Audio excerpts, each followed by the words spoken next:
தமிழ்நாட்டில் என்னன்னு பார்த்தீங்கன்னா சிக்கன் சூடு, மட்டன் சூடுன்றாங்க. சூடு அதெல்லாம் கிடையவே கிடையாது. வெளிநாடுகளில் அதை மட்டும் சாப்பிட்டு நல்லா இருப்பாங்க. ஆனால் ஃபஸ்ட் பிளேட் அவங்க ஒரு வெஜிடபிள் சாலடோ ஃப்ரூட் சாலடோ சாப்பிட மாட்டாங்க. அதை தவிர அந்த நாடுகளில் மசாலானா என்னன்னே தெரியாது.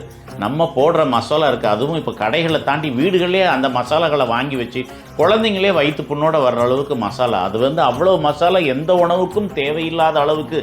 அதாவது நான் வளர்ந்த காலங்களில் மஞ்சளாக இருந்த நம்முடைய உணவு இப்போ குழம்புலாம் கருப்பாக இருந்தால் தான் நல்லா இருக்குன்னு வந்துருச்சு. மஞ்சளாக இருந்த காலம் போச்சுது. மஞ்சளாக தண்ணியாக இருந்த குழம்பெல்லாம் இப்போ கட்டியாக கருப்பாக வத்த குழம்பு மாதிரியே அவ்வளோ குழம்பும் பண்ணுற அதுதான் டேஸ்ட்டாக இருக்குன்னு நினச்சி பண்ணுறோம். எனக்கு தெரிஞ்சு நான் பார்க்குற அளவுக்கு ஒரு ஹோட்டல் கூட நார்மலான ஒரு மனிதன் பசிக்காக சாப்பிடக்கூடிய இடத்துல இல்லை. நான் வெஜிடேரியன் சாப்பிட்டாலும் சரி, வெஜிடேரியன் சாப்பிட்டாலும் சரி.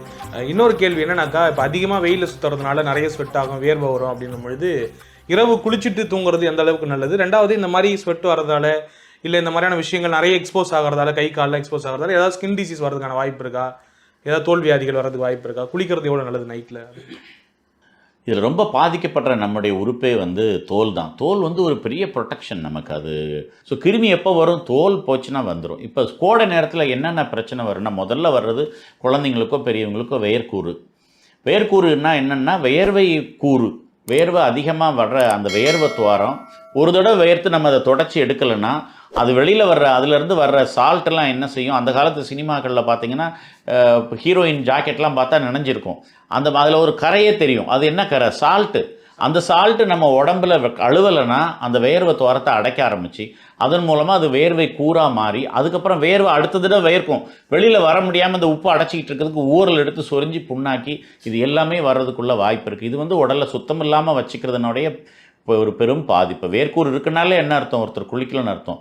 அல்லது வேர்வையை தொடச்சி எடுக்காமல் இப்போ வீட்டுக்கு நல்லா வேர்த்துட்டு வீட்டுக்குள்ளே போனால் நல்லா தண்ணி அடித்து கழுவி ஒரு சின்ன துண்டை வச்சு தொடச்சிட்டோம்னா நல்லது.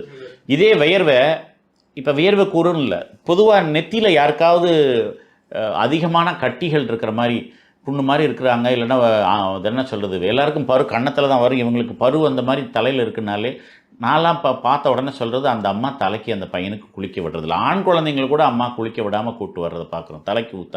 தலைக்கு ஊற்றாமலே வாரத்துக்கு ஒரு நாள் குளிக்கிறவங்க எல்லாருக்குமே இந்த கோடை நேரத்தில் நெத்தி பொறி பொறியாக வர்றதுக்கான அது என்ன சொல்கிறது, பரு வர்றது மாதிரி இருக்கக்கூடிய வாய்ப்பு அதிகம். ஏன்னா நீங்கள் குளிக்காமல் இருந்தால் கூட கொஞ்சம் முடி இருக்கிற பகுதிக்கு தண்ணியை ஊற்றி முகத்தோடு சேர்த்து நெத்தியை கழுவாமல் விட்டோம்னா வேர்வை அதிகமாக தலையில் அதிகமாக வேர்வை அதிகமாக இங்கேருந்து இறங்குறது, இங்கே இறங்கி இந்த இடங்களில் அலர்ஜிக் ரியாக்ஷனை ஏற்படுத்தி தான் அந்த இதெல்லாம் வரும்.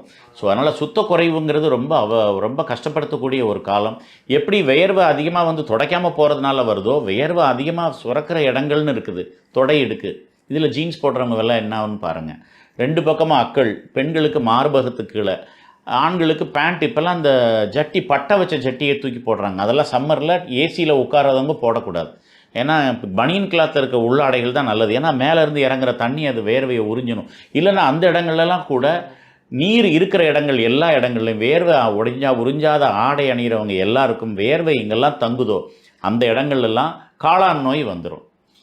அதை தவிர்க்கிறதுக்கு நம்ம நல்ல உடலை கழுவுறது ரொம்ப முக்கியம்.